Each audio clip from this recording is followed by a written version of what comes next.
రాష్ట్ర విభజన అనంతరం ప్రతిష్టాత్మకంగా నెలకొల్పిన నిట్కు నిధుల లేమి, సిబ్బంది కొరత వేధిస్తోంది. 2వ సంవత్సరంలోకి అడుగుపెడుతున్న విద్యాసంస్థకు శాశ్వత భవనాలే లేవు. నిర్వహణ నిధులు కూడా కేంద్రం విడుదల చేయకపోవడంతో అధ్యాపకులకు జీతాలు ఇవ్వడమే కష్టంగా మారింది. విభజన హామీలో భాగంగా కేంద్రం మంజూరు చేసిన జాతీయ సాంకేతిక విద్యా సంస్థను పశ్చిమ గోదావరి జిల్లా తాడేపల్లిగూడెంలో ఏర్పాటు చేశారు. సుమారు 172 ఎకరాల విమానాశ్రయ భూముల్లో శాశ్వత భవనాలు నిర్మాణానికి ప్రతిపాదనలు చేశారు. ఈ మేరకు రాష్ట్ర ప్రభుత్వం కేంద్రానికి భూములు అప్పగించిన భవనాలు పూర్తి కాలేదు. గత విద్యా సంవత్సరం నుంచి స్థానిక వాసవి ఇంజనీరింగ్ కళాశాలలో తరగతులు నిర్వహిస్తున్నారు. నిధుల మంజూరీ విషయంలో కేంద్ర మానవ వనరుల శాఖ తీవ్ర నిర్లక్ష్యం ప్రదర్శిస్తోంది. కొత్తగా పోస్టుల మంజూరీ, బడ్జెట్ కానీ లేదు. వరంగల్ నిట్ పరిపాలనలోనే ఈ నిట్ను నిర్వహిస్తున్నారు. 880 విద్యార్థులకు కనీసం 80 మంది ప్రొఫెసర్లు ఉండాలి. శాశ్వత పోస్టులు లేకపోవడం వల్ల వరంగల్ నిట్ నుంచి 2 రోజులకొక అధ్యాపకుడు వస్తున్నారు. మిగిలిన వారిని తాత్కాలిక పద్ధతిలో ఏడాది కాలపరిమితితో నియమించుకుంటున్నారు. వీరికి గౌరవ వేతనం చెల్లించడానికి కూడా నిధులు లేని పరిస్థితి. విద్యార్థులు చెల్లించిన ఫీజుల్లోనే కొంత మొత్తం ఇందుకు వినియోగిస్తున్నారు. గతేడాది నిధులు లేకపోవడం వల్ల తెలంగాణ నిట్ నుంచి 10 కోట్ల రూపాయలు అప్పు తెచ్చారు. కేంద్రం నుంచి ఇటీవల 40 కోట్ల రూపాయలు రాష్ట్ర నిట్కు కేటాయించినట్లు ప్రకటన వచ్చింది. అమలు మాత్రం కాలేదు.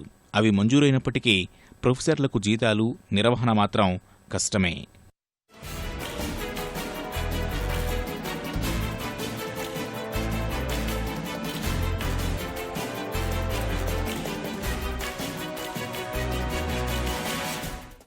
ఈ ఏడాది నిట్లో ఉన్న 480 సీట్లలో 90 సీట్లు భర్తీ కాలేదు.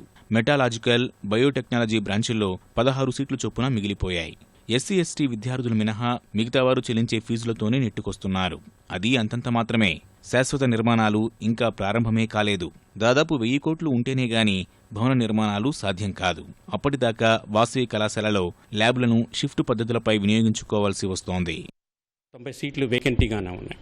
వాసవి వాళ్ళ సౌజన్యంతో వాళ్ళ హాస్టల్లోనే అమ్మాయిలందరికీ ఫస్ట్ ఇయర్, సెకండ్ ఇయర్ అమ్మాయిలందరికీ ఇక్కడే అకామిడేషన్ అరేంజ్ చేస్తున్నాము. కాకపోతే బాయ్స్కి మాత్రం అకామిడేషన్ ప్రాబ్లం ఉండింది. అందుకని నల్లజర్లలో లాస్ట్ ఇయర్ నల్లజర్లలో తీసుకున్నాము 2 బ్లాక్స్. సో ఇప్పుడు సెకండ్ ఇయర్స్ని అక్కడే ఉంటున్నారు. ఇప్పుడు వాసవి వాళ్ళు కండక్ట్ చేస్తున్న ల్యాబుల్లోనే మా ల్యాబులు కూడా కండక్ట్ చేయాలి. సో అందుకని మార్నింగ్ వచ్చేసేసి సెకండ్ ఇయర్ ల్యాబులు కండక్ట్ చేస్తున్నాము.